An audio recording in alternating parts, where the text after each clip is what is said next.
Hi,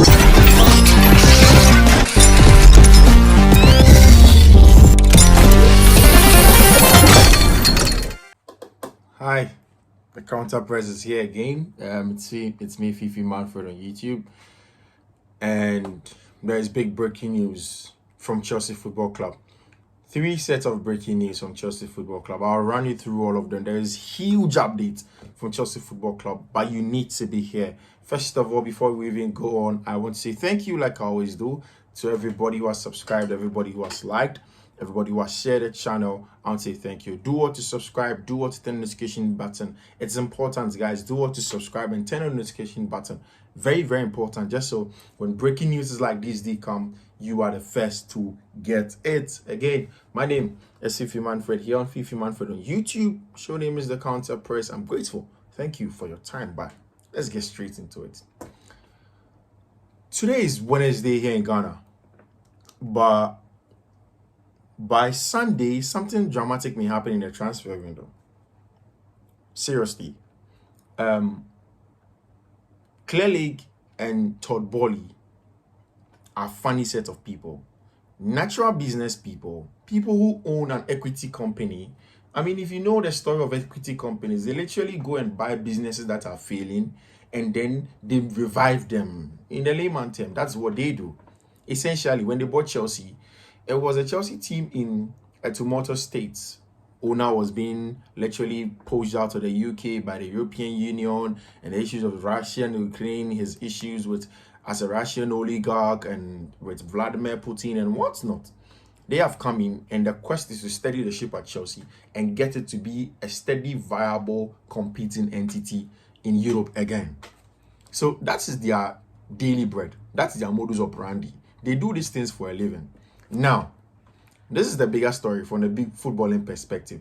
But just before you do that, don't forget to subscribe, guys, and turn the notification button. Also, the link to the Fiifi-Manfred group is going to be in the description below. Just before you do that, turn on the notification button and then make sure you get all the videos that do come. Now, just before I show this video, there was breaking news from The Athletic. David Ornstein had reported that Chelsea this evening has sent a bid in excess of about 50 million pounds to Southampton for the young Belgian CMDM Romeo Lavia.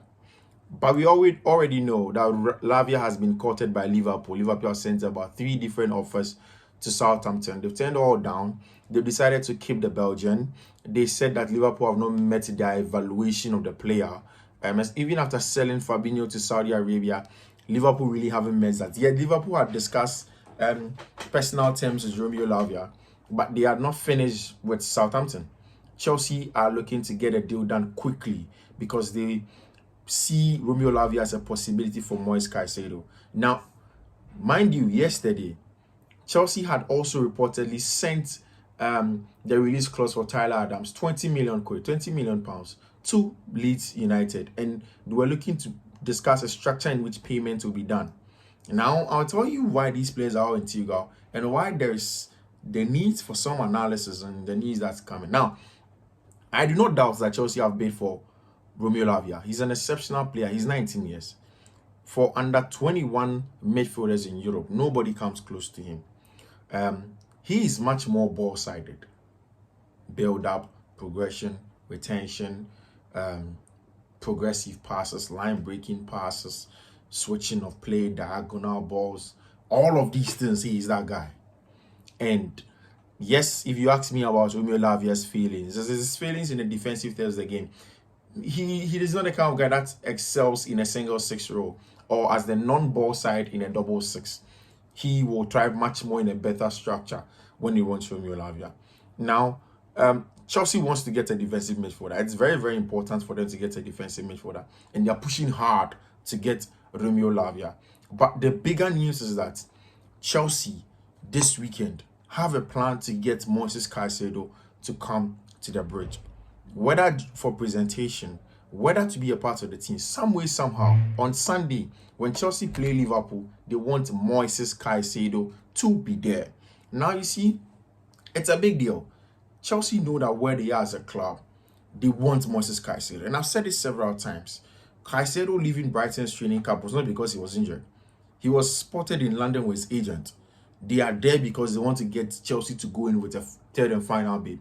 Also, I had spoken to a lot of the people in Ecuador, a lot of the pro journalists in Ecuador who are close to Moise Caicedo's camp, and they've said it verbatim that Chelsea have given Caicedo an assurance that they are going to go in with a final bid, a final hooping bid. That would be either exactly what Brighton are looking for or exactly close to what Brighton are hoping for. Mind you, in the last few hours, Paul Babel, Tony Bloom, and other members of Brighton and Hove, including Roberto Di Zerbi, have said that they have not received an offer close to their evaluation of Moises Caicedo. In my own analysis of the situations, I do not understand why Moise Caicedo signed a contract extension in January and did not put in an exit clause. It was very important that he had to put in an exit clause. He did not put in an exit clause. Now, Chelsea has to get a deal done. Chelsea wants to get Moise Caicedo in, and then they want to get Romeo Lavia in. Lavia is important. Lavia can play together with Moise Caicedo. They are not like for like. If you have Caicedo, you can have Lavia as well. He's not necessarily a Caicedo. Caicedo is much more hybrid. He does both ways. If you have Caicedo, you can do away with Lavia. But if you have Lavia, you are not really solving the problem of the defensive job in the team when you have him alone. So that is why I believe strongly that if Chelsea are going for Lavia, they may still go in for Moises Caicedo as well.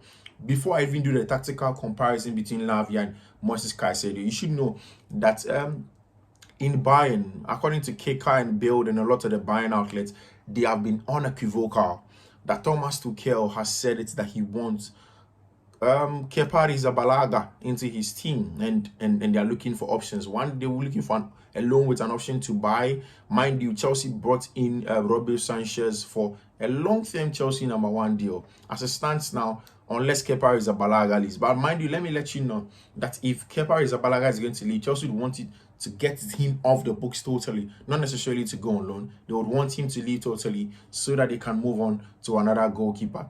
That's the way Kepa Arrizabalaga. Also, Chelsea have turned down Dusan Vlahovic.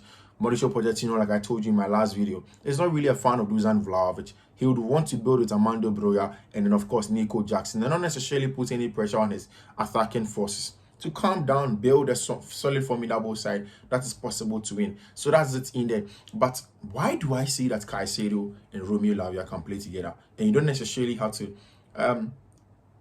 just get one of them. If you can get a two, you should. And 50 million is good. It's the closest to what any team has gone to Brighton's evaluation of Romeo Lavia. Now, let me run you through just about 6 metrics. First of all is the defensive awareness. Now, Caicedo is hugely defensive aware than Romeo Lavia. Last season, he averaged about 77% defensive awareness, according to Opta. Romeo Lavia averaged about 66% defensive awareness. In terms of ball retention on the ball side, Moises Caicedo had about 95%. You know, he has a low center of gravity. He's much more secure on the ball. Difficult for you to rob him of the ball. He's able to pick up the ball and be much more progressive. Finds a pass easily and gets that job done easily as well for him. Whilst the ball retention of Romeo Lavia is not bad as well. He averaged about 82% of ball retention in games. And playing in a side like Southampton that didn't play with a lot of possession, it tells you how good he was. They were much more direct, but he kept most of the possession for them. And then Romeo Lavia had 82% of ball retention in that regard. Apart from that, there's the progressive carries and all that. There's also the ball winning ability. Moise Caicedo is up there, 92% of ball winning ability than Romeo Lavia. Lavia is averaging about 72% for ball winning ability. Build up, Moise Caicedo had 74% in terms of his contribution to build up and then the passes, whilst Romeo Lavia was around 64%. Counter pressing, he is way better than him. So if you look, I'm going to put that chart in there. Moise Caicedo is up there than Ugochukwu, up there than Romeo Lavia. Lavia has a huge ceiling to become better. But then if Chelsea has the opportunity to get Moise Caicedo and Romeo Lavia, they need to do so and go in hard. I'm excited for that bid, but they need to go in hard for Moises Caicedo tomorrow's next Saturday, or possibly on Sunday, and get him to the break, because that is definitely going to be that midfield that will propel Chelsea to something greater this season. So yes, it's an exciting one. Updates on Chelsea, like I always say, thank you. But do well to subscribe. It's important to me. And turn the notification button. Do well to do that. My name again, Fiifi-Manfred. It's Fiifi-Manfred on YouTube. Counterpress. See you. Adios.